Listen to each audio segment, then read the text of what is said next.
এই social media প্ল্যাটফর্মে নিজের প্রাইভেসি হাইড করে চলা অনেক গুরুত্বপূর্ণ বলে আমি মনে করি।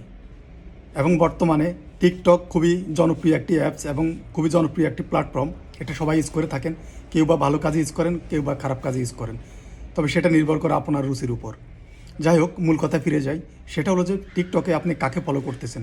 ধরুন আপনি একটা ছেলেকে ফলো করলেন, এখন আপনার হাজব্যান্ড দেখলো বা আপনার স্বামী দেখলো, হয়তো আপনি এমনি ফলো করছেন, কিন্তু দেখার পরে বলবে কি, তখন আপনাকে অনেকগুলা প্রশ্নের সম্মুখীন করে ফেলবে, তখন দেখেছে আপনাকে ভুল বুঝবে। এটা হলো নাম্বার ওয়ান। নাম্বার টু, আপনি একটা ছেলে যদি একটা অন্যান্য মেয়েদেরকে ফলো করে, তখন আপনার ওয়াইফ যদি দেখে বা আপনার গার্লফ্রেন্ড যদি দেখে যে তুমি এই মেয়েকে কেন ফলো করছো, তুমি ওই মহিলাকে কেন ফলো করছো, তখন অযথা অনেকগুলো প্রশ্নর সম্মুখীন হতে হয়।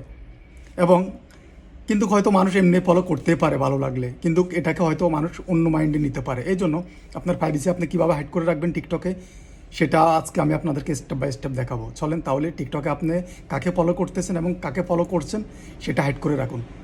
Let's go. প্রথমে আপনার টিকটক অ্যাপসে ঢুকবেন, এরপর প্রোফাইলে ক্লিক করবেন। প্রোফাইলে ক্লিক করার পরে উপরে থ্রি লাইনে ক্লিক করবেন। থ্রি লাইনে ক্লিক করার পরে নিচে সেটিংস অ্যান্ড প্রাইভেসিতে ক্লিক করবেন। এখানে ক্লিক করার পরে অ্যাকাউন্টের নিচে প্রাইভেসিতে ক্লিক করবেন। এখানে ক্লিক করার পরে একটু স্ক্রল করে উপরে উঠবেন। উঠার পরে ডাউনলোডের নিচে ফলোইং লিস্ট আছে, এখানে এভরিওয়ান দেওয়া আছে, এখানে একটা ক্লিক করবেন। এখানে ক্লিক করার পরে এভরিওয়ান দেওয়া আছে, আপনি নিচে অনলি ইউ করে দিবেন। অনলি ইউতে ক্লিক করে দিবেন। এখন আপনি ক্রপস দিয়ে বাইর হয়ে যাবেন, ব্যাক হয়ে যাবেন। আপনার হয়ে গেছে। এখন আপনি কাকে ফলো করছেন এবং আপনি কাকে ফলো দিয়ে রাখছেন, এটা আপনার ফ্রেন্ড লিস্টের কেউ দেখতে পারবে না বা অন্য কেউ দেখতে পারবে না, শুধু আপনি দেখতে পারবেন। তো এই ভিডিওটি যদি ভালো লাগে অবশ্যই লাইক করে ফলো করে সাথে থাকবেন। অসংখ্য ধন্যবাদ।